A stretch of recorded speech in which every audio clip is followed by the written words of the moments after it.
Bonjour à tous. Aujourd'hui, nous partons pour un voyage fascinant au cœur de la mythologie nordique, un monde peuplé de dieux, de héros et de créatures énigmatiques. La mythologie nordique, ce n'est pas qu'un simple recueil de légendes ancestrales, c'est une véritable cosmos, imprégnée de mystères, de la rudesse de la nature du Nord et d'une lutte épique entre les forces. Elle nous attire par sa profondeur, son originalité et la richesse de ses récits qui conservent toute leur pertinence jusqu'à nos jours. La mythologie nordique est nimbée de mystères. La majeure partie de ce que nous en savons nous est parvenue par le biais de récits oraux qui, des siècles plus tard, furent consignés dans des sources telles que l'Edda poétique et l'Edda en prose. Pourtant, malgré ces enregistrements, de nombreux détails demeurent inachevés. Que s'est-il passé avant la création du monde, par exemple? Quelle était la vie avant la grande bataille des dieux, le Ragnarok? Ces lacunes laissent un vaste champ à l'imagination, inspirant ainsi les créateurs. Les Nordiques croyaient que leur monde était bien plus qu'une simple terre sous leurs pieds. Les différents royaumes étaient reliés par Yggdrasil, l'arbre-monde, dont les racines et les branches embrassaient toute existence.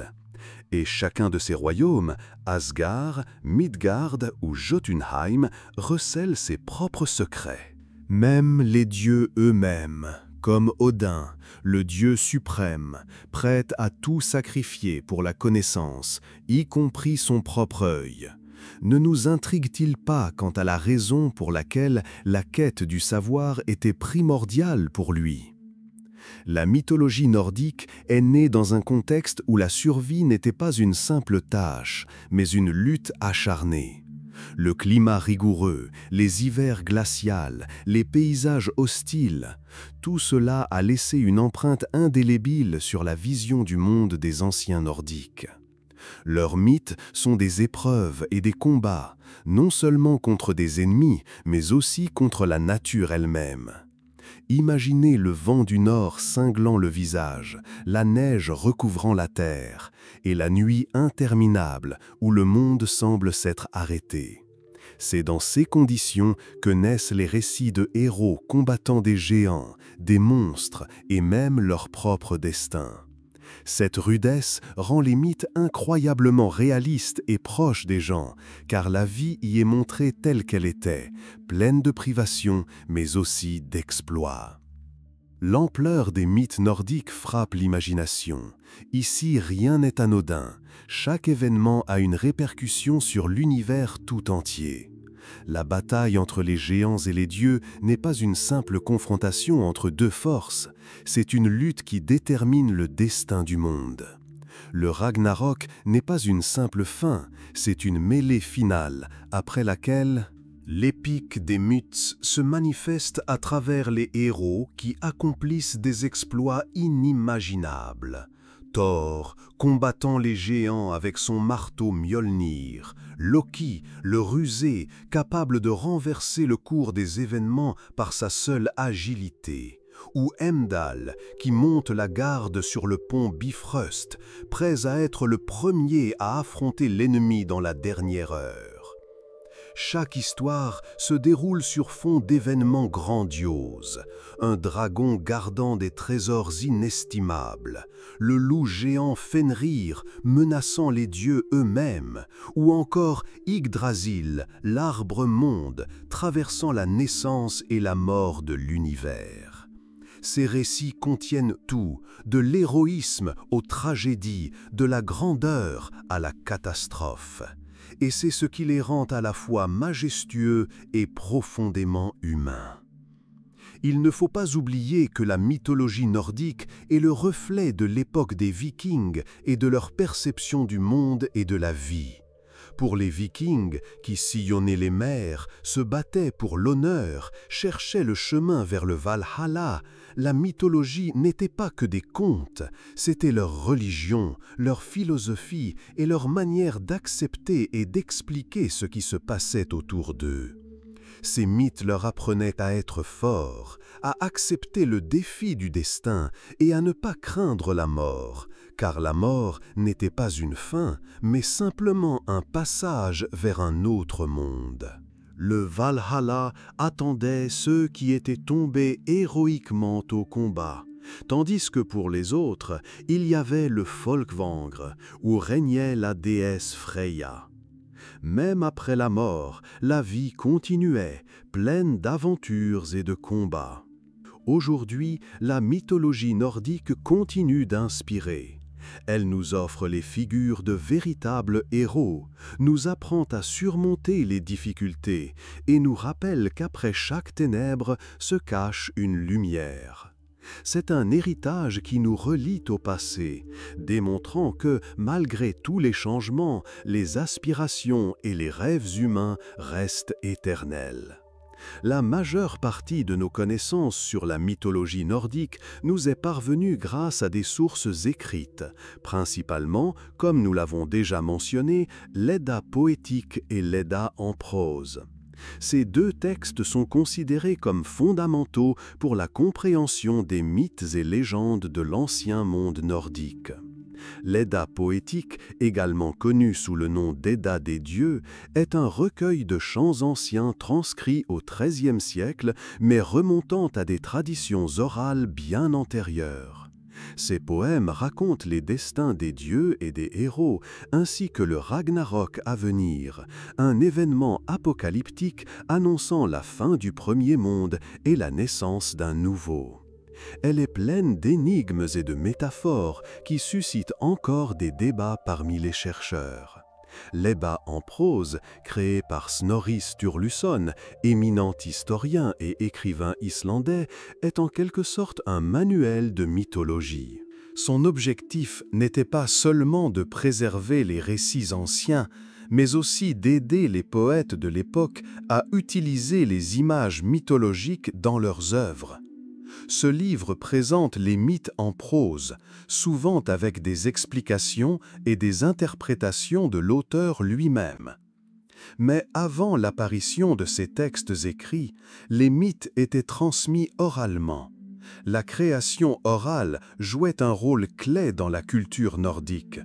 Les Vikings et leurs ancêtres n'utilisaient pas l'écriture pour enregistrer leurs légendes.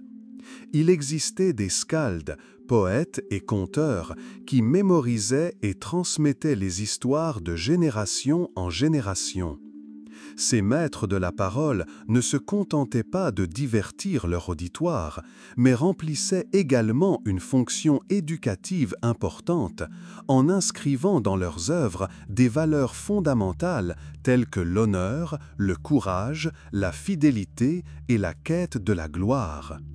La tradition orale a conféré une flexibilité au mythe, permettant d'ajouter de nouveaux détails ou d'adapter les récits à l'esprit de l'époque. C'est grâce à elle que de nombreux mythes ont été préservés et nous sont parvenus même après la christianisation de la Scandinavie, lorsque les croyances païennes commencèrent à être supplantées par une nouvelle religion. Ainsi, l'Edda poétique et l'Edda en prose, ainsi que la tradition orale, créent ensemble une mosaïque époustouflante de connaissances sur les mythes anciens. Ces sources nous permettent de plonger dans un monde mystérieux où dieux, géants et mortels s'entrecroisent dans un récit épique, empreint de sagesse et de drame. Passons maintenant à l'un des symboles les plus éclatants et significatifs de la mythologie nordique, Yggdrasil. Imaginez un arbre si colossal que ses racines plongent dans les abîmes du monde des morts et ses branches effleurent les cieux eux-mêmes. Yggdrasil n'est pas qu'un simple arbre, c'est l'axe de la création, reliant les 9 royaumes et tissant des fils invisibles qui unissent toute existence. Les branches supérieures de l'arbre s'étirent vers Asgard, le royaume des As, ces dieux majestueux qui vivent dans des palais éclatants d'or. Là, parmi les nuages, se dresse le Valhalla, une vaste salle où les guerriers tombés savourent des festins, attendant la bataille finale, le Ragnarok. Asgard est l'incarnation de la force, de la sagesse et de la grandeur. Plus bas se trouve Vanaheim, la demeure des Vannes, dieu lié à la fertilité, à la magie et au cycle de la nature. C'est un lieu verdoyant et prospère où la nature et la magie fusionnent et où l'harmonie avec la terre est le fondement de toute existence. Vient ensuite Midgard, le monde des hommes. Imaginez des terres entourées d'un océan infini dans lequel tourne éternellement le serpent géant Jörmungandr, gardant les frontières de ce monde. Midgard est le centre des événements, là où se croisent les destins des dieux et des mortels. Ici, la vie est une lutte constante, mais c'est dans cette lutte que naît la force de l'esprit. Loin à l'est s'étend Jotunheim, la terre des géants. C'est un royaume sauvage, avec de hautes montagnes, des plaines glacées et une nature indomptée. Les géants sont des créatures puissantes, symbolisant le chaos et la destruction. Leur présence est importante pour le maintien de l'équilibre. Ensuite, voici Alfheim, un lieu où la magie se mêle à la lumière. Ce monde est habité par des elfes lumineux, experts en magie, beauté et sagesse. Leur royaume est rempli d'une énergie mystérieuse et leur aide s'avère souvent décisive dans la lutte des dieux et des mortels. En contraste, il y a Svartalfheim et Helheim, les mondes souterrains des elfes sombres, les nains et les gnomes. Ici, dans les entrailles de la terre, des maîtres artisans créent des artefacts magiques tels que le marteau de Thor, Mjolnir, ou la lance d'Odin, Gongnir. Leur travail reste invisible, mais c'est lui qui confère la force aux dieux. Encore plus bas s'étend Niflheim, le monde de la glace, du brouillard et du froid éternel, le berceau du chaos primordial. Son souffle glacial nous rappelle à quel point la vie est fragile et précieuse. En face de lui se trouve Muspelheim, le royaume du feu, où règne une chaleur inextinguible. Tout en bas, au pied même d'Yggdrasil, se trouve Helheim, le royaume des morts. Ici règne Hel, moitié belle, moitié défigurée. Son royaume est silencieux, sombre, mais pas maléfique. C'est un lieu où les âmes trouvent le repos, devenant ainsi une partie du grand cycle de la vie et de la mort. Tous ces mondes sont connectés les uns aux autres par des chemins invisibles à travers les racines et les branches d'Yggdrasil. Ils s'influencent mutuellement, créant un mouvement et une dynamique constante. Cette éternelle interaction entre l'ordre et le chaos, la lumière et les ténèbres, rend la mythologie nordique véritablement vivante et profonde. Et Yggdrasil en demeure le cœur, symbole d'harmonie et de force, même face à la fin imminente du monde, le Ragnarok. Revenons donc au début pour découvrir comment le monde et tout ce qui l'entoure est né. Imaginez les ténèbres primordiales, où aucun mouvement n'existait. C'est Ginnungagap, un gouffre insondable où le ciel, la terre et les étoiles n'existaient pas encore. Seule au loin parvenait la chaleur de Muspelheim et le vent glacial de Niflheim. Là où le feu rencontrait la glace, naquirent les premières gouttes de matière dont bientôt la vie allait émerger. Dans ce vide illimité apparut d'abord le géant Ymir, incarnant le chaos indompté. Et de son corps naquit toute une tribu de géants recouverts de givre. Cependant, même une créature aussi puissante avait besoin de nourriture. C'est alors qu'apparut dans Ginnungagap la vache Audumla. De ses pieds coulait sans fin du lait, dont se nourrissait Ymir, tandis que la vache elle-même survivait en léchant des blocs de glace salée. et à l'intérieur des glaces, la figure d'un dieu du nom de Buri commença à se manifester progressivement. Buri s'avéra ressembler à un humain, mais doté d'une force divine. Il était dépourvu du chaos d'Ymir, son essence était bien plus proche des futurs dieux, sages et déterminés. C'est Buri qui devint l'ancêtre d'une nouvelle lignée. De lui naquit son fils Bor, et Bor engendra 3 frères, Odin, Vili et Vé.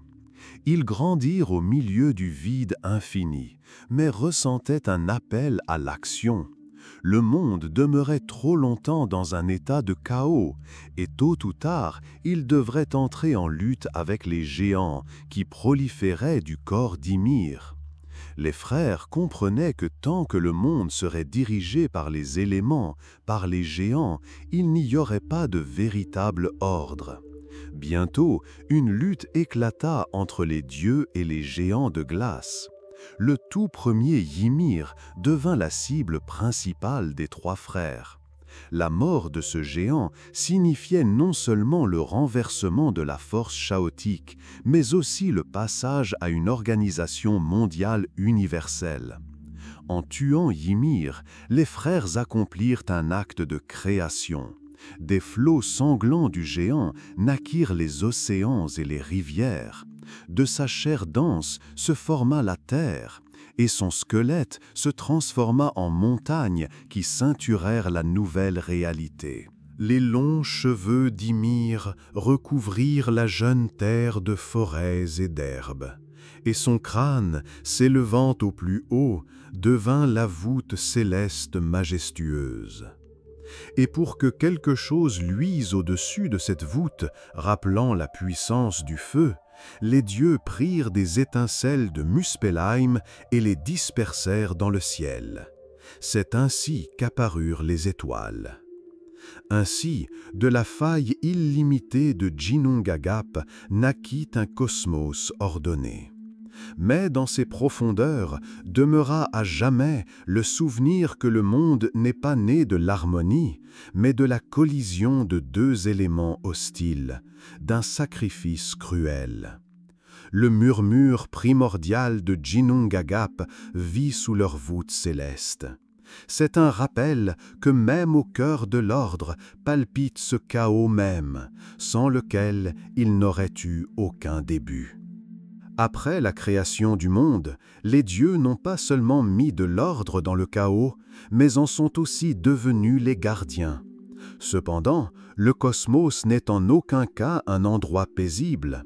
Les 9 royaumes, reliés par les branches du grand Yggdrasil, sont remplis de dangers, d'intrigues et de mystères inconnus.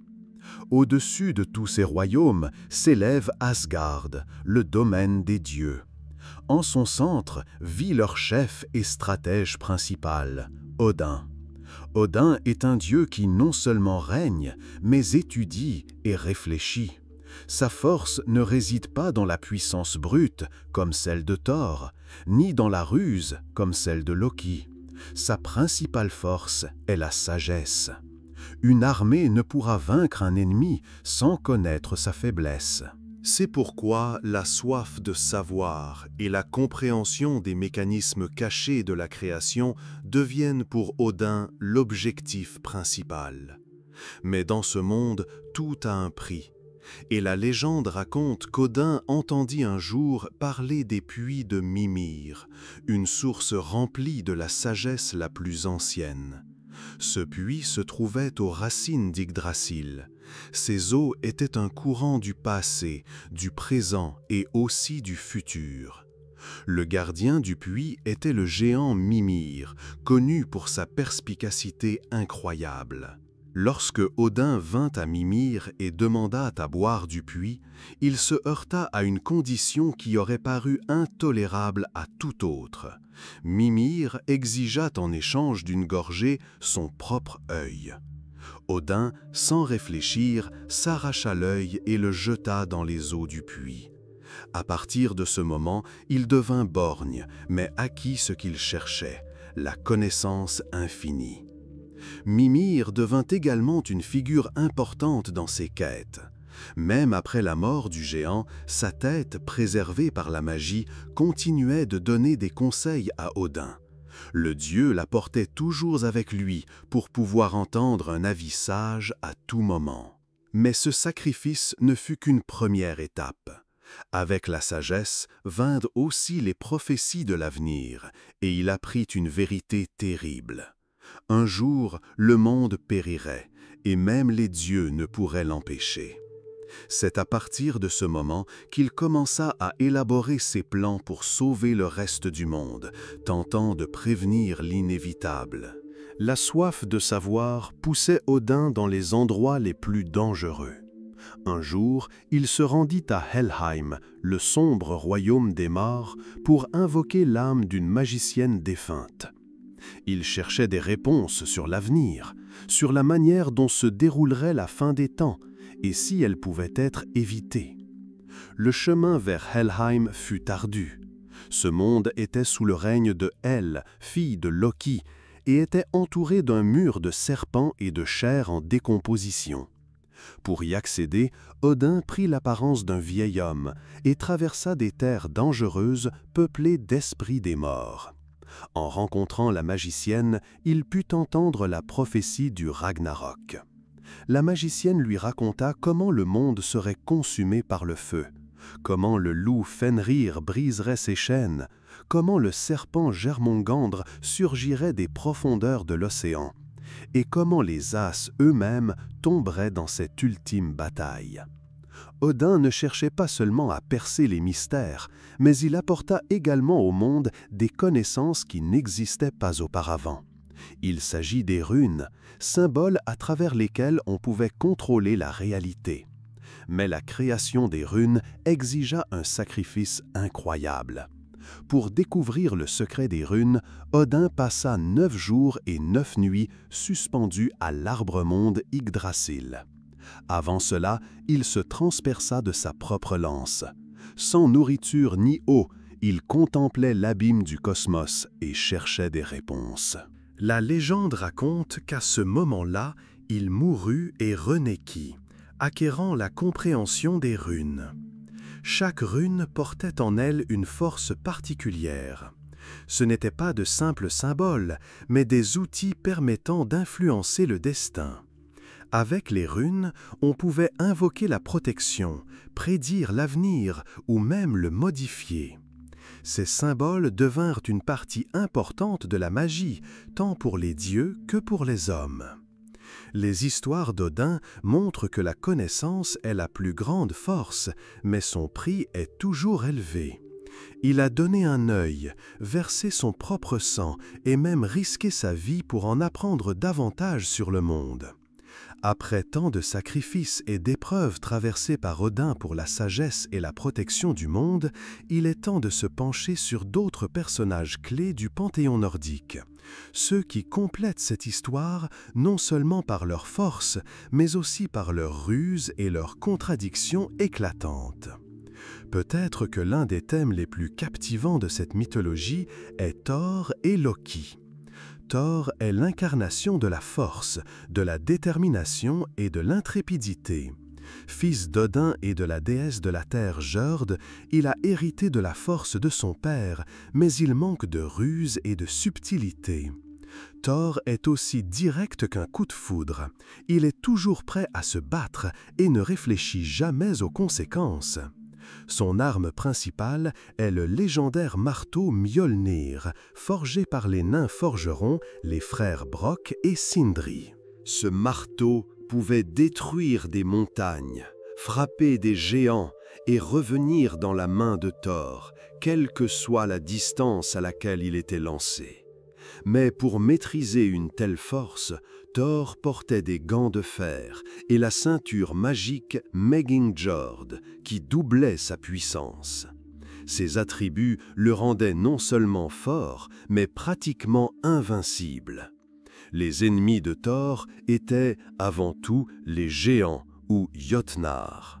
Ce qui est intéressant, c'est que, comme la mère de Thor appartenait à la race des géants, de nombreuses terres en dehors d'Asgard appartenaient aux géants, et ils tentèrent à plusieurs reprises de s'emparer du monde des dieux.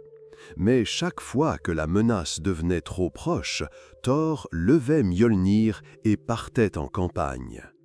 L'un des exploits les plus célèbres de Thor fut sa bataille contre le géant Hrungnir, qui s'était invité directement à Asgard et avait commencé à se vanter qu'il détruirait les dieux et enlèverait la déesse Freya.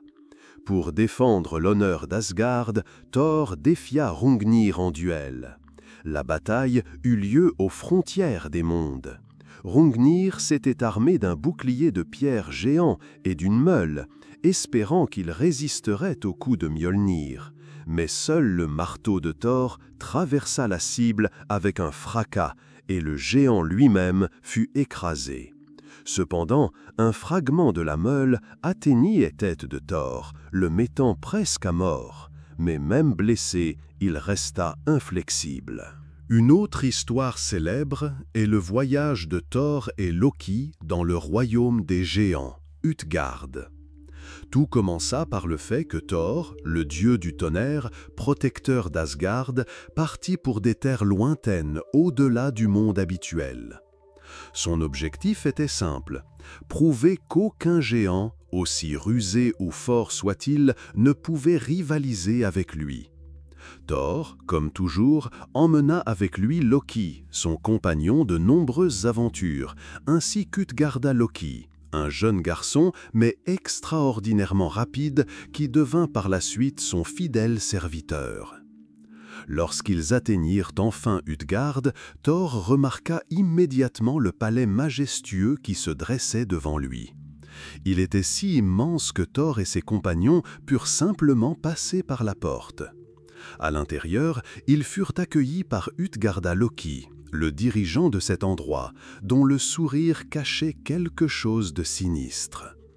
Il reconnut Thor dès le premier regard et, comme tout géant, proposa à Thor de lui montrer de quoi il était capable. Mais tout ce qui se passa ensuite ne fit qu'attiser la colère de Thor.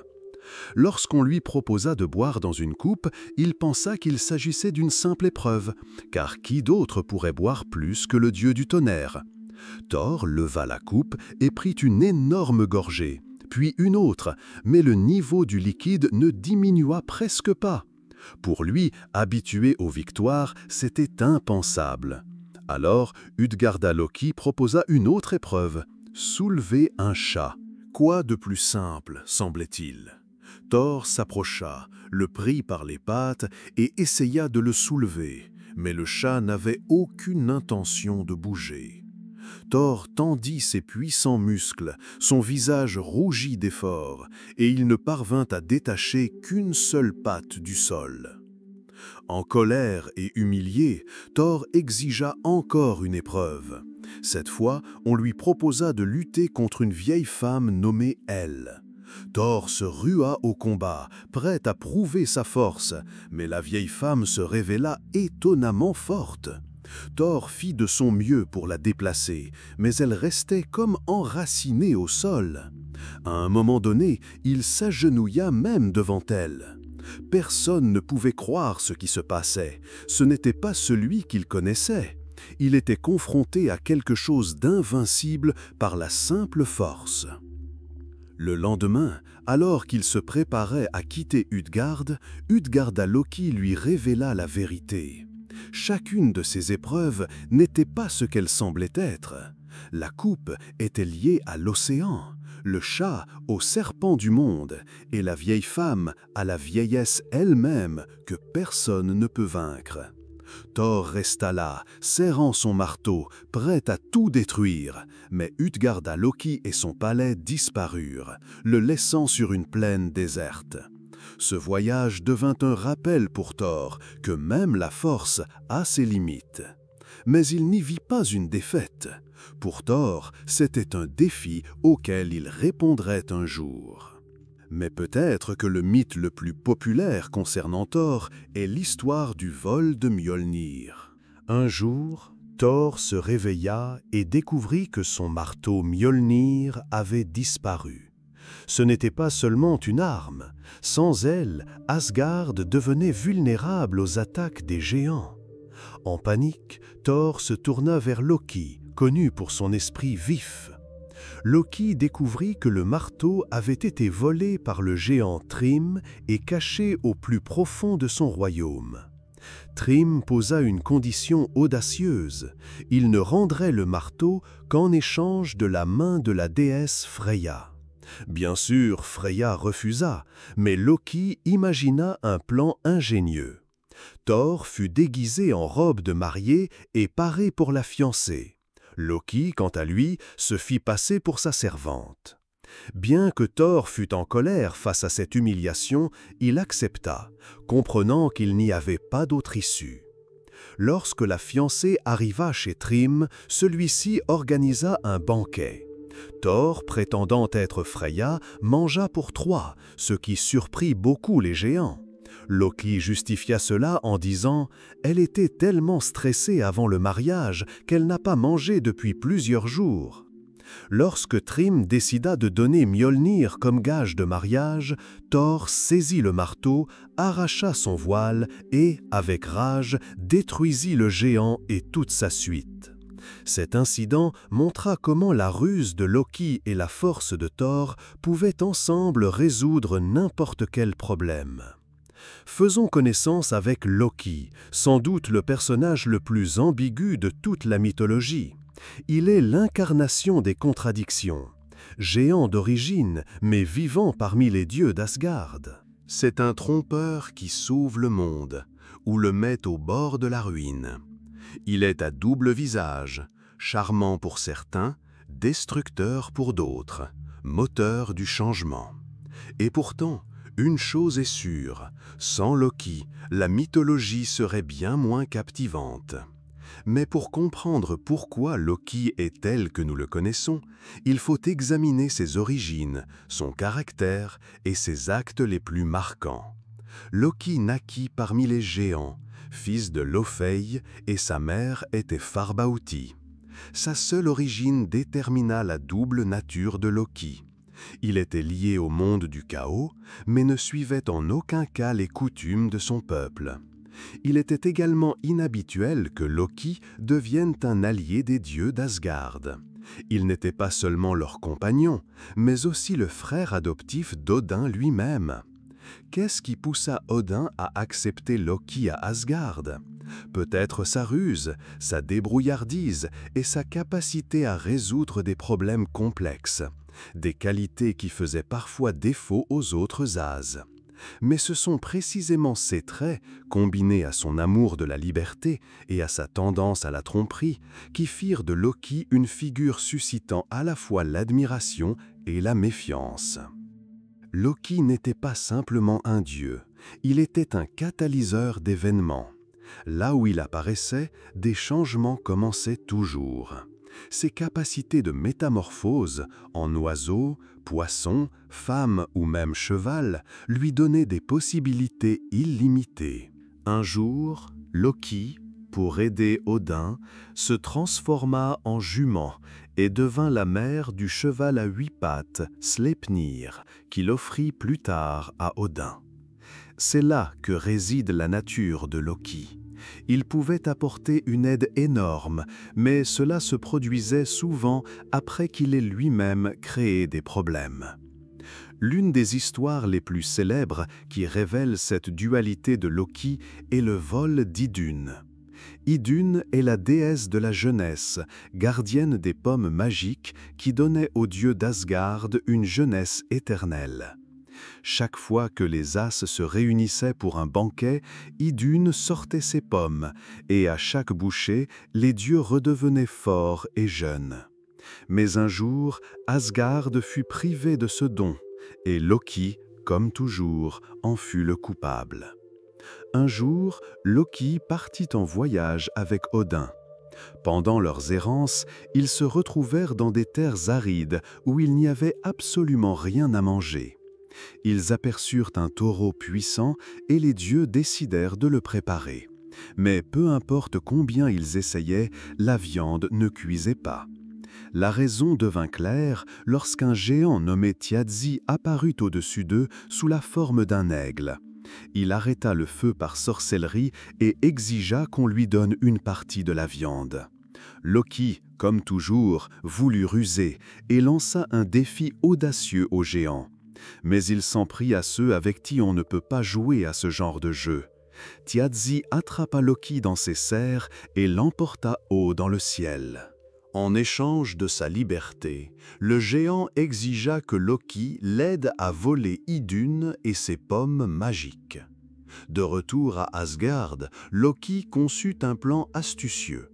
Il persuada Idunn de quitter Asgard, lui disant qu'il avait trouvé dans la forêt des pommes encore plus merveilleuses que les siennes, et proposa de les comparer.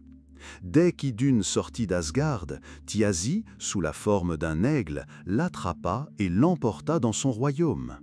Sans les pommes, les dieux commencèrent à vieillir rapidement. Leur peau se couvrit de rides, leur force s'épuisa et Asgard fut au bord de la destruction. Lorsque les As comprirent ce qui s'était passé, ils exigèrent de Loki qu'il répare tout, car lui seul pouvait trouver un moyen de sortir Idunn des griffes du géant. Loki, comme toujours, s'en sortit. Il emprunta à la déesse Freya son manteau faucon magique qui permettait de voler. Se transformant en faucon, il pénétra dans le royaume de Thiazi. Le géant ne s'attendait pas du tout à une ruse. Loki trouva Idunn, la transforma en une noix et la saisit dans ses serres. Il s'envola du palais du géant et Thiazi, remarquant la fuite, se lança à sa poursuite. Le faucon vola vers Asgard aussi vite qu'il put. Les dieux, apercevant Loki et le géant approcher, allumèrent rapidement un énorme feu près des murs d'Asgard. Lorsque Thiazi s'approcha trop près, il fut pris dans les flammes, brûla ses ailes et s'écrasa au sol. Là, les As terminèrent son histoire, et Idunn retourna à Asgard, et les dieux retrouvèrent leur jeunesse. Loki, bien qu'étant la cause de tous les maux, parvint une fois de plus à prouver sa valeur. Sa dextérité sauva Asgard, mais seulement après qu'il eut lui-même mis les dieux au bord de la catastrophe. Cependant, le chaos de Loki ne pouvait durer éternellement. Ses tromperies, même les plus réussies, finirent par faire perdre aux As confiance en lui. Loki, habitué à être la figure centrale, franchit la ligne en aidant les géants à voler les pouvoirs de Thor. Mais Loki continua de jouer son rôle, comme s'il ne remarquait pas que ses jours à Asgard étaient comptés. C'est une figure complexe, héros et traître, sauveur et destructeur, symbolisant l'essence même des mythes. Loki nous rappelle que le monde n'est jamais noir et blanc, que chaque situation a de multiples facettes et que le changement est la seule constante de sa vie. Parlons maintenant de la manière dont deux grandes forces du monde, les As et les Vannes, se sont d'abord affrontées pour le contrôle de l'univers, puis ont trouvé un moyen de vivre ensemble. Ils existaient simultanément, mais étaient complètement différents. Les As, habitants d'Asgard, incarnaient la force, la vaillance guerrière et l'ordre. Ils s'élevaient au-dessus des autres mondes grâce à leur désir de pouvoir. Les Vannes, au contraire, étaient plus proches de la terre. Leur demeure était Vanaheim, et ils régnaient sur les forces de la fertilité, de la magie et de la nature. Il semblait que chaque clan aurait pu régner sur son propre domaine, mais l'ambition et l'orgueil ne leur permirent pas de cohabiter. Tout commença avec une déesse nommée Gunnlod, qui vint à Asgard de Vanaheim. Elle n'était pas du tout ordinaire, son corps semblait scintiller d'or et sa voix captivait. Gunnlod apportait avec elle des connaissances magiques et parlait des richesses que les As pourraient obtenir s'ils acceptaient de coopérer avec les Vannes. Mais son avidité pour l'or et son désir manifeste d'influencer les As ne provoquaient que de l'irritation. Les As, en particulier Odin, considéraient Gunnlod comme une menace. Ils tentèrent de se débarrasser d'elle. Gunnlod fut capturée, brûlée sur le bûcher, mais elle ressurgissait encore et encore des cendres. Elle revint à la vie 3 fois, provoquant la colère des Vannes. Ce fut une offense équivalente à une déclaration de guerre. Lorsque les nouvelles de la mort de Gunnlod parvinrent à Vanaheim, les premières escarmouches commencèrent. Les Vannes estimèrent que les As avaient fait preuve d'arrogance et de manque de respect, et décidèrent qu'ils devaient maintenant prouver leur force. La guerre entre les As et les Vannes ne ressemblait pas aux batailles humaines où les armées marchent au combat avec des épées et des lances. Les Vannes utilisaient la magie, et la terre se déchirait sous les pieds des ennemis. Ils pouvaient faire briser les armes des As dans leurs mains, et leurs rangs disciplinés se disperser. Les As, quant à eux, répliquaient par leur force inébranlable et leur discipline militaire. L'un des épisodes les plus célèbres de la guerre fut le siège d'Asgard. Les Vannes détruisaient ces murs défensifs que les As avaient construits avec grand effort. Cependant, Odin, Thor et les autres As les reconstruisaient encore et encore, repoussant les ennemis. Ce fut une confrontation où personne ne pouvait prendre le dessus. Les terres d'Asgard et de Vanaheim étaient dévastées, mais les dieux combattaient comme si chaque bataille pouvait être la dernière. Des années de guerre épuisaient les deux côtés. Les As et les Vannes comprirent que leurs forces étaient égales et que la poursuite de la bataille ne mènerait qu'à leur mutuelle destruction. Odin retira ses armées aux frontières des mondes, se préparant à la bataille décisive. Mais au lieu de commencer le combat, ils se rencontrèrent pour des négociations. Lors de ces négociations, les parties décidèrent de chercher un compromis. Au lieu des armes, ce furent les paroles qui prirent le relais. Les As et les Vannes décidèrent une trêve qui devait sceller la paix entre leurs lignées. Pour sceller l'alliance, les As et les Vannes procédèrent à un rituel.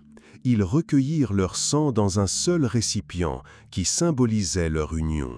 De ce liquide fut créé le sage Kvasir, incarnation de la connaissance et de l'harmonie entre les deux peuples. Kvasir devint le symbole de leur nouvelle alliance.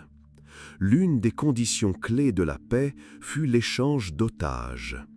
Chaque partie envoya ses meilleurs représentants dans le camp adverse.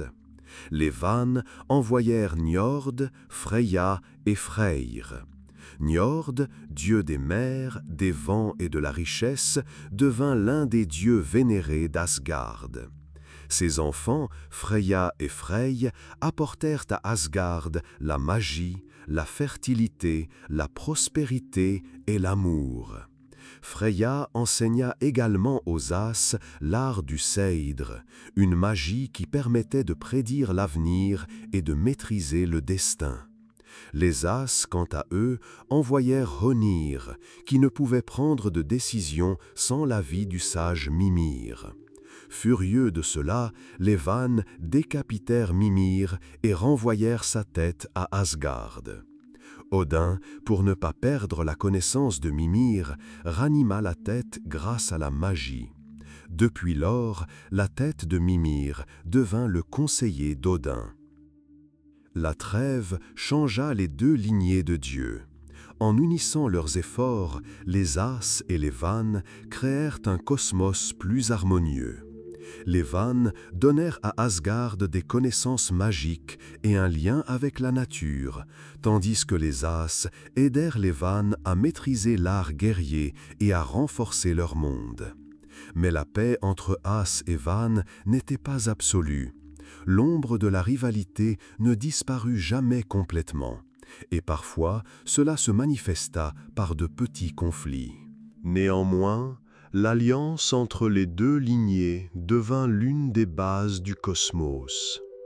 Après que la paix fragile entre les As et les Vannes se soit établie, il sembla que l'équilibre était enfin restauré. Mais même parmi les dieux, où chacun possède force, magie et immortalité, le destin trouve toujours son chemin. Et l'un des épisodes les plus tragiques de l'histoire d'Asgard fut la mort de Baldr, le dieu lumineux et aimé de tous. Si dans la guerre des As et des Vannes, il y avait des chances de négociation, la mort de Baldr fut le présage de la destruction. Ce ne fut pas seulement un coup porté à la famille des dieux, mais le début d'une chaîne d'événements qui mena directement au Ragnarok. Examinons comment les machinations de Loki furent la cause de cette tragédie et pourquoi la mort de Baldr changea tout. Baldr, fils d'Odin et de Frigg, était l'un des dieux les plus aimés d'Asgard. On l'appelait le lumineux parce qu'il brillait littéralement, remplissant tout le monde de chaleur et de joie. Baldr était le symbole de la vie, de l'harmonie et de la paix, un idéal que même les dieux cherchaient à imiter. Son éclat rappelait le soleil et sa présence donnait un sentiment de calme. Mais un jour, tout changea. Baldr commença à avoir des rêves de sa propre mort. Ces rêves n'étaient pas de simples cauchemars, c'étaient des visions envoyées par le destin lui-même. Lorsqu'il en parla à sa mère, celle-ci fut prise d'effroi. Elle savait que si Baldr mourait, l'équilibre du monde serait détruit. Frigg, désespérée de sauver son fils, décida de faire l'impossible. Elle parcourut le monde entier, exigeant de toutes les créatures, plantes et objets qu'ils jurent de ne jamais nuire à Baldr. Les pierres, les arbres, les bêtes, les maladies et les armes, tout semblait désormais rendre Baldr invulnérable. Les dieux commencèrent même à s'amuser. Ils lui lançaient des pierres, des épées et des flèches pour s'assurer qu'il ne pouvait réellement pas être blessé. Tout rebondissait sur lui, sauf un objet que Frigg avait oublié. Un petit arbuste d'Iggy discret qu'elle avait jugé trop insignifiant pour en exiger un serment. Loki ne pouvait rester à l'écart. L'amour et l'adoration qui entouraient Baldr l'agaçaient et il y voyait une occasion de semer le chaos. Apprenant de Frigg que le Gui était resté sans serment, Loki conçut immédiatement un plan. Prenant l'apparence d'une vieille femme, il vint voir Frigg et entama la conversation, découvrant que c'était précisément ce qui pouvait tuer le dieu lumineux. Lors d'une autre fête, où les As lançaient à nouveau divers objets sur Baldr, Loki s'approcha du dieu aveugle Œdre. Celui-ci se tenait à l'écart, ne participant pas à la liesse, car il ne pouvait pas voir. Loki lui remit une flèche en Gui et dit « Pourquoi ne participerais-tu pas ?» Lorsque la flèche en Gui frappa Baldr, tout Asgard s'immobilisa. Le dieu, qui brillait toujours, tomba à terre, sa lumière s'éteignit. Les dieux furent sidérés, personne ne pouvait croire que c'était possible. La colère et le chagrin remplirent le cœur des As, et Frigg pleura, incapable de surmonter une perte qui montra qu'eux-mêmes n'étaient pas immortels. La mort de Baldr n'est pas une simple tragédie. Ce fut le début de la fin. Baldr symbolisait la lumière, l'espoir et l'ordre. Sa mort signifiait que les ténèbres commençaient à triompher. Ce fut le premier pas vers le Ragnarok, la bataille finale où le monde sombrerait dans le chaos.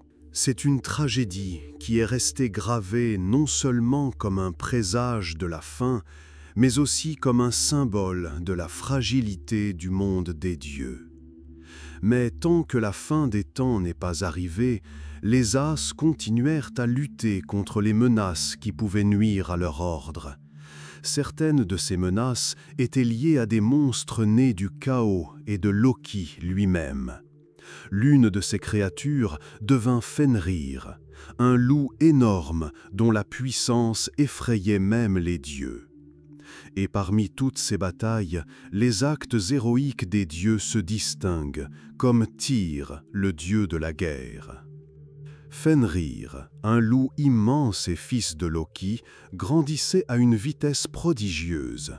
Lorsqu'il fut amené pour la première fois à Asgard, il n'était qu'un chiot, mais sa puissance et sa férocité suscitaient déjà des craintes chez les dieux. Ayant grandi à Asgard, Fenrir devint de plus en plus dangereux, et les As comprenaient qu'un jour, il pourrait détruire tout ce qu'ils avaient construit. Odin reçut une prophétie selon laquelle Fenrir jouerait un rôle clé dans le Ragnarok, précipitant la chute d'Odin lui-même. Cela incita les As à chercher un moyen de l'arrêter avant qu'il ne devienne trop puissant.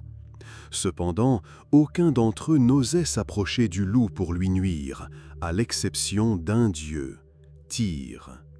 Tyr était le dieu de la guerre, connu pour son honnêteté et son courage. Il était l'un des rares à trouver un terrain d'entente avec Fenrir, même lorsque le loup devenait de plus en plus féroce. Lorsque les As décidèrent d'enchaîner Fenrir, ils créèrent des chaînes solides et proposèrent au loup de tester sa force en les brisant. Fenrir, confiant en lui-même, se laissa mettre les chaînes et, comme d'habitude, les brisa. Alors, les As firent appel à l'aide des nains, et ceux-ci créèrent des liens magiques, Gleipnir, faits de 6 composants magiques: le son d'un pas de chat, la barbe d'une femme, les racines des montagnes, les tendons d'un ours, le souffle d'un poisson et la bave d'un oiseau. Ces liens ressemblaient à un ruban doux, mais il était impossible de les rompre. Lorsque les As proposèrent à nouveau à Fenrir de tester ses forces, le loup suspecta une tromperie. Il déclara qu'il n'accepterait que si l'un des dieux, Odin, lui mettait la main dans la gueule en signe de confiance. Tyr, comprenant que personne d'autre ne ferait cela, s'avança. Il mit sa main dans la gueule de Fenrir pendant que les As enchaînaient le loup. Dès que les liens furent resserrés et que Fenrir comprit qu'il ne pourrait se libérer, il referma ses mâchoires avec fureur, lui arrachant la main. La perte de sa main n'arrêta pas Tyr. Cet acte fit de lui un symbole de sacrifice pour le bien commun. Fenrir fut enchaîné et envoyé dans des terres lointaines où il devait rester jusqu'au Ragnarok. Après la mort de Baldr, le monde commença à changer. Les 9 royaumes, autrefois unis par l'ordre et l'harmonie, furent envahis par le chaos. Les hommes cessèrent de vénérer les dieux, et la discorde et la cupidité envahirent les cœurs humains.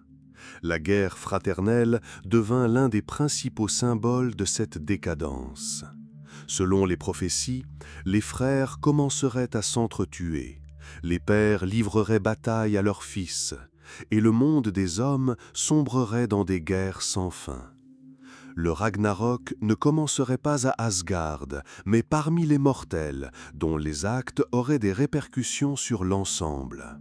Loki, le principal coupable de la tragédie, fut capturé et puni, mais sa méchanceté ne fit que s'accroître. Enchaîné dans une caverne, il échafaudait des plans avec ses fils, sachant que ses enfants, Fenrir, Jormungandr, joueraient également leur rôle. Chacun de ces événements portait un symbolisme profond. La mort de Baldr, les fratricides et la décadence morale des hommes montraient que le monde avait atteint son point critique. Ce fut un signe que les dieux, qui avaient tenté de maintenir l'ordre pendant des siècles, ne pouvaient plus contenir le chaos. Lorsque le soleil ne brille plus et que les hommes perdent foi en les dieux, la nuit s'installe. Les dieux comprenaient que les jours d'Asgard étaient comptés, mais ils essayaient encore d'empêcher le cosmos de sa destruction totale. Chaque présage, de la mort de Baldr à la décadence des mœurs, menait à une seule chose, à la fin, mais aussi au début d'un nouveau monde. Les dieux savaient que leur destin était scellé, mais même face à la mort, ils se préparaient à livrer leur dernier combat. Asgard fut enveloppé dans une attente anxieuse. Les dieux, d'ordinaire fiers et inébranlables, sentaient désormais le souffle de la fin inévitable. Leur cœur se serrait d'appréhension. La terre craquait, les vents glacials apportaient la menace, et les vagues de l'océan commençaient à monter de plus en plus haut. Trop de présages convergeaient vers une seule chose. Le Ragnarok n'était plus une prophétie, il devenait une réalité. Loki, enchaîné à un rocher au fond d'une caverne, subissait des tourments que les As estimaient éternels. Le poison qui coulait sur son visage provoquait des douleurs telles que ses cris faisaient trembler les rochers. Mais les entraves qui le retenaient commencèrent à briser les pierres, ses chaînes s'affaiblirent. Il se libéra, inspirant avidement l'air imprégné d'une appréhension du chaos. Désormais, Loki ne se cachait plus, sa place était à l'avant-garde de la destruction imminente. Libéré, il se dirigea vers Jotunheim, où les géants de glace l'attendaient déjà. Thrym, le géant vaincu par Thor, et Elle, la souveraine du monde des morts, rejoignirent également l'armée du chaos. Loki et Thrym conclurent une alliance qui devait détruire tout ce que les As avaient construit. Et au sud, dans le Muspelheim enflammé, Surt dégainait déjà son épée flamboyante, menant ses démons de feu à la destruction. Pendant ce temps, Bifrost, depuis les profondeurs de l'océan, commença à remonter Jormungandr, le serpent du monde. Son apparition fut un fléau pour toute vie. Les mers s'élevaient de sa présence. Et à Helheim, les portes de Hel s'ouvrirent, libérant ses sujets. Les morts, dont les yeux brûlaient de vide, sortirent silencieusement sur les terres pour rejoindre l'armée de Loki. Asgard, perché au sommet des mondes, observait cette agitation. Les dieux voyaient les forces du chaos se rassembler de toutes parts. Odin, toujours confiant en sa sagesse, envoya ses corbeaux pour obtenir les dernières nouvelles des mondes. Les corbeaux revinrent avec des nouvelles lugubres. Les armées de géants, de morts et de démons se dirigeaient déjà vers Asgard. Mais les As ne fléchirent pas. Odin se dressa sur son trône et regarda ses frères d'armes. Il savait que ce serait leur dernier combat. Chacun d'eux avait son rôle et personne n'avait l'intention de reculer. Thor, tenant Mjolnir, était prêt à affronter Jormungandr. Sa détermination était inébranlable, tout comme l'éclair qui brillait dans son regard. Tyr, ayant perdu sa main dans une lutte avec Fenrir, aiguisait son épée, comprenant que sa vie serait désormais consacrée à la victoire. Freya rassembla la magie des vannes, se préparant à l'utiliser pour donner à Asgard une petite chance. Sur le pont Bifrost, reliant Asgard aux autres mondes, se tenait Heimdall, le gardien, dont le corps devait annoncer le début de la bataille. Son regard était fixé sur l'horizon, où les premières lumières de l'armée de Surt étaient déjà visibles. Les démons de feu commencèrent à gronder sur le pont arc-en-ciel. Heimdall leva son corps. Le son perçant du Jallarhorn résonna dans tous les mondes, annonçant que le Ragnarok avait commencé. Asgard fut secoué. Les dieux levèrent leurs armes, leur cri de guerre résonna dans les salles. Ce fut leur dernier combat. Ils savaient qu'ils ne pourraient pas arrêter la fin, mais chacun d'eux était prêt à donner sa vie pour qu'un nouveau monde puisse naître des cendres de l'ancien. Et lorsque les ennemis s'approchèrent des portes d'Asgard, les dieux s'avancèrent pour affronter le chaos. Le premier à entrer sur le champ de bataille fut Odin, le dieu suprême, sa lance à la main. Il se tenait sur la colline, son regard fixé sur Fenrir. Le loup, libéré de ses liens, était maintenant libre. Le loup, gonflant sa poitrine et ouvrant sa gueule, faisait trembler la terre. Odin ne fléchit pas. Il savait que ce combat serait son dernier, mais il rencontrerait son destin en pleine forme. Les deux se précipitèrent l'un sur l'autre. Odin lança sa lance d'un geste fulgurant qui brillait d'une lumière magique. Fenrir s'y jeta, mais ne s'arrêta pas. Le loup se dressa sur ses pattes arrière et bondit. Les mâchoires de la bête se refermèrent et Odin disparut. Ce fut un instant qui arrêta le temps. Le dieu suprême d'Asgard, symbole de sagesse et de force, tomba, englouti par le chaos. Mais sa mort ne fut pas vaine. Ce fut un signal pour les autres dieux. Il était temps de se battre jusqu'au bout. À l'autre bout du champ de bataille, Thor se retrouva face à face avec son ennemi juré, le serpent du monde Jormungandr. Le serpent s'élevait au-dessus de la terre, son corps se tortillant dans le ciel, et de sa gueule s'échappait une vapeur toxique qui empoisonnait tout autour. Les vagues de l'océan propageaient son poison dans le monde entier, détruisant arbres, maisons et vies. Autour de Thor scintillaient des éclairs, comme si la nature elle-même obéissait à sa volonté. Avec un rugissement tonitruant, il lança son marteau, qui frappa la tête du serpent avec une force effroyable. Jormungandr siffla, son corps se courba, et l'eau s'éleva dans les airs en immense fontaine. Le serpent leva la tête et frappa de sa queue, faisant trembler la terre. Thor faillit perdre l'équilibre, mais sa fureur était illimitée. Il se précipita avec une force qui ne pouvait naître que de la conscience de la fin imminente. Mjolnir retomba encore et encore, libérant les dernières gouttes de poison. Mais ce ne fut pas une victoire. Thor ne fit que 9 pas, sentit le poison pénétrer dans son corps, tomba à genoux, son souffle devint lourd et le marteau lui échappa des mains. Le dieu du tonnerre mourut, mais son sacrifice sauva le monde du chaos empoisonné. Loki, chef de l'armée du chaos, rencontra enfin Heimdall, le protecteur d'Asgard. Leurs regards se croisèrent sur le champ de bataille, rempli de feu, de sang et d'ombre. Loki sourit, ses yeux brûlants d'une soif de vengeance.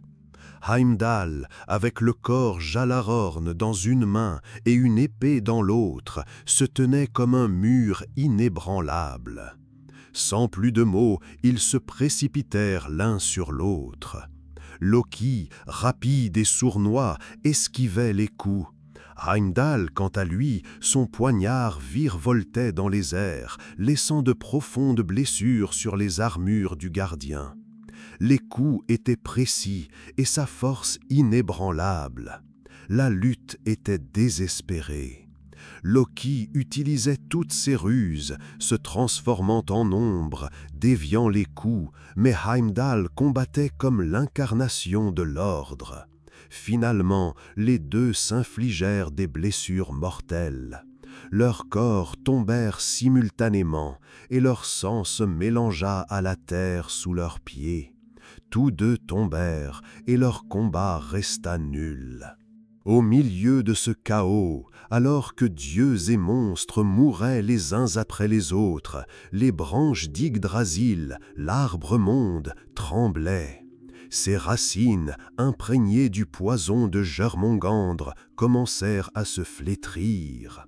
Surte, le géant de feu, leva son épée flamboyante et la dirigea vers l'arbre. Une flamme immense envahit ses branches, se propageant à tous les mondes. Avec les flammes, les ponts brûlèrent également. Bifrost se fissura et s'effondra, englouti par le feu. Les étoiles tombaient du ciel et la terre se crevassait, précipitant tout être vivant dans le gouffre. Ce fut la fin. Les Ragnarok s'acheva. Les dieux tombèrent, les mondes furent détruits. Mais des cendres du vieux monde commença à croître un nouveau. Ce fut la fin d'une époque, mais pas la fin de tout. Et bien que les As soient tombés, ils ont laissé derrière eux la connaissance que même dans le chaos, il y a place pour la renaissance. La flamme s'éteinte, la terre, déchirée par la guerre, respirait encore la fumée. Mais le grondement de la bataille ne retentissait plus dans les cieux. Les vagues soulevées par la fureur de Jormungandr s'apaisèrent progressivement, et l'air empoisonné se purifia lentement. Les vents ne portaient plus l'odeur de la brûlure, et les ombres des mondes incendiés commencèrent à se dissiper. Tous les dieux ne sont pas tombés au combat.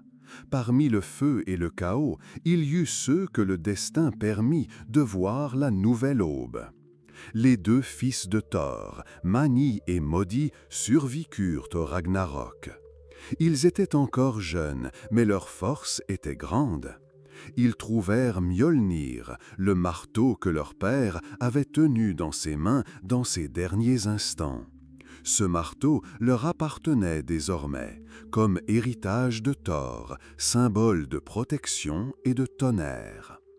Dans le monde des dieux, Vidar et Vali survécurent.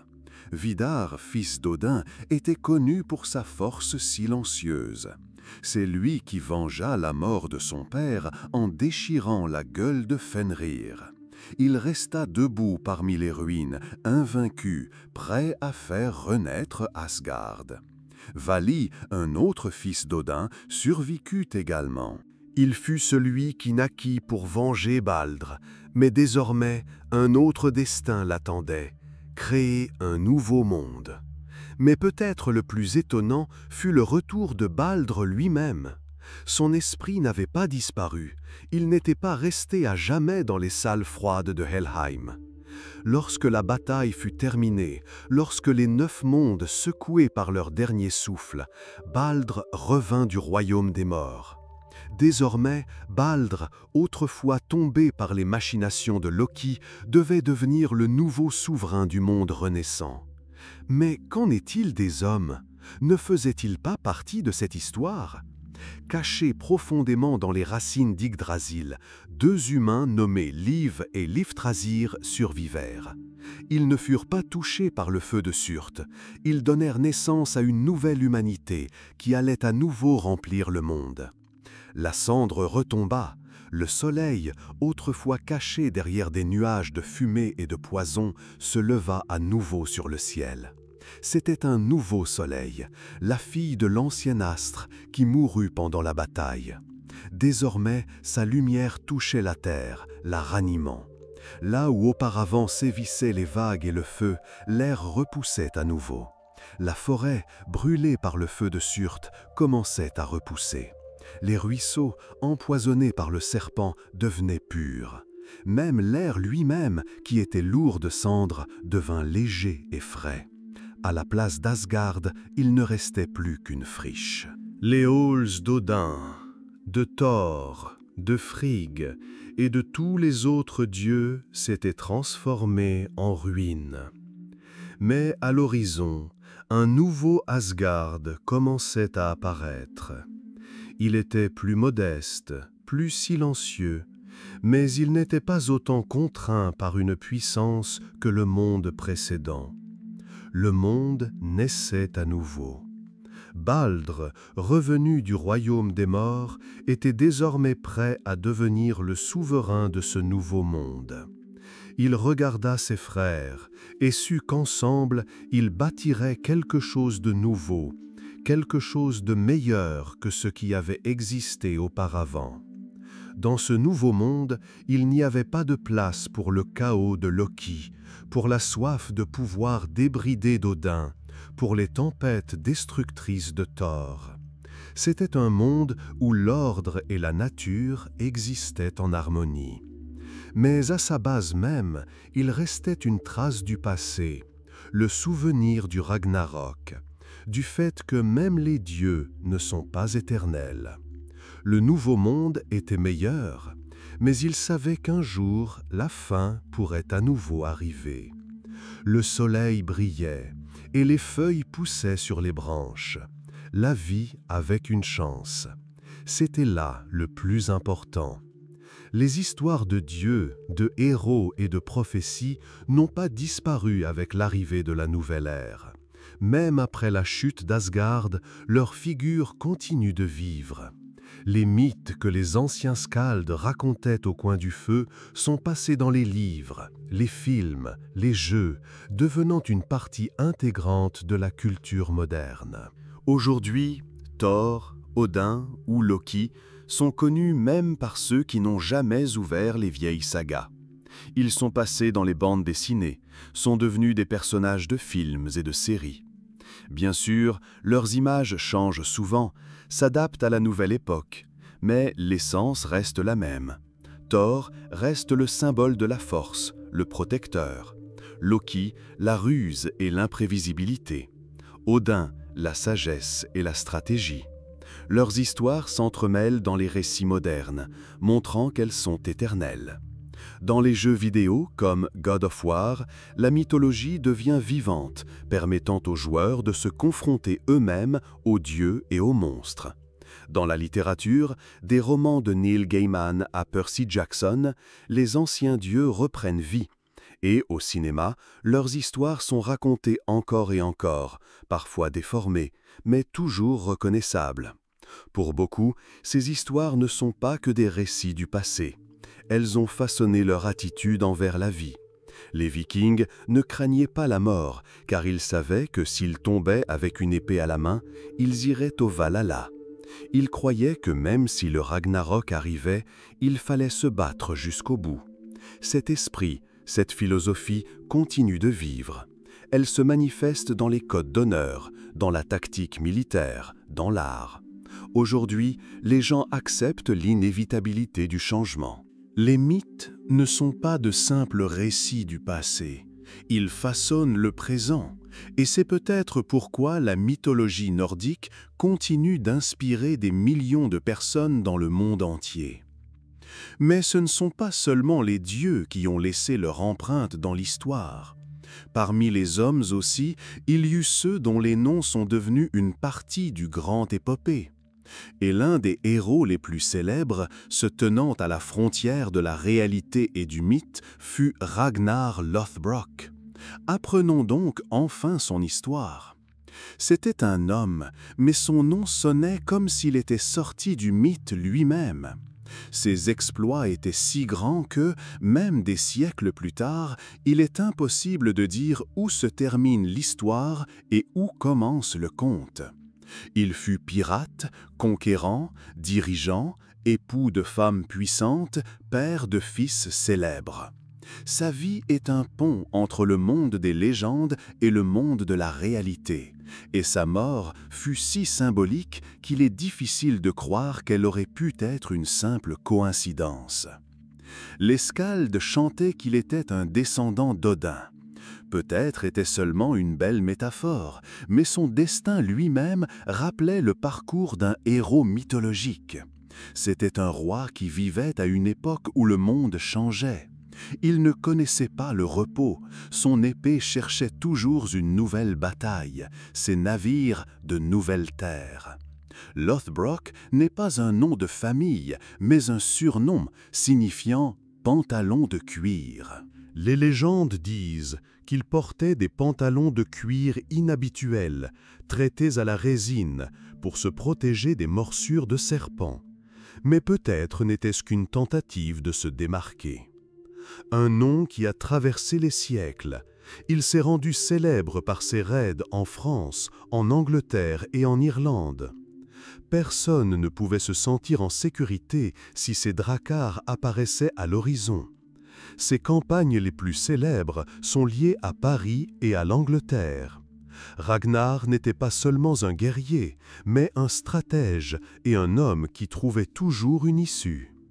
Même les Français avaient entendu parler des Vikings, mais ils ne pensaient pas que quelqu'un oserait attaquer le Grand Paris. Cependant, en 845, la flotte de Ragnar s'approcha des murs de la ville. Il divisa ses forces, créant le chaos dans les rangs des défenseurs, puis assiégea la ville, exigeant une rançon énorme. Le roi Louis le Pieux, effrayé, paya une somme qui aurait pu être le prix de tout un royaume. Mais Paris ne fut qu'un épisode. La partie la plus célèbre de son histoire est liée à l'Angleterre, où son destin fut scellé. Les légendes racontent que Ragnar partit pour les côtes de Northumbrie. Il tomba entre les mains du roi Ella, qui inventa une exécution digne d'un mythe. On dit que, lorsqu'Ella ordonna de jeter Ragnar dans une fosse remplie de serpents, le Viking ne fléchit pas. Il ne supplia pas grâce et n'appela pas ses proches. Au lieu de cela, il dit simplement « Comme des porcelets, mes fils hurleront en apprenant comment je souffre ». Ce n'était pas une simple menace, c'était une prophétie, et elle se réalisa. Lorsque les fils de Ragnar furent informés de sa mort, ils ne partirent pas seulement pour se venger. Ils déchaînèrent sur l'Angleterre une colère telle que même des siècles plus tard, elle fut rappelée. Ils rassemblèrent la grande armée païenne et dévastèrent la Northumbrie, la soumettant à une terrible punition.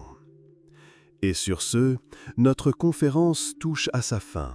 Nous avons entrepris un voyage à travers le temps, depuis le début mythique du monde et les grands dieux d'Asgard, jusqu'aux Vikings légendaires comme Ragnar Lodbrok. Nous avons vu comment le monde est né et comment il est tombé lors du Ragnarok, comment les mythes ont façonné la vision du monde des hommes et comment ils continuent de vivre dans notre culture aujourd'hui. Merci d'avoir entrepris ce voyage avec moi. J'espère que cette conférence vous a été intéressante et vous a peut-être même inspiré à regarder les légendes anciennes sous un nouveau jour. À bientôt et que les dieux vous soient toujours favorables.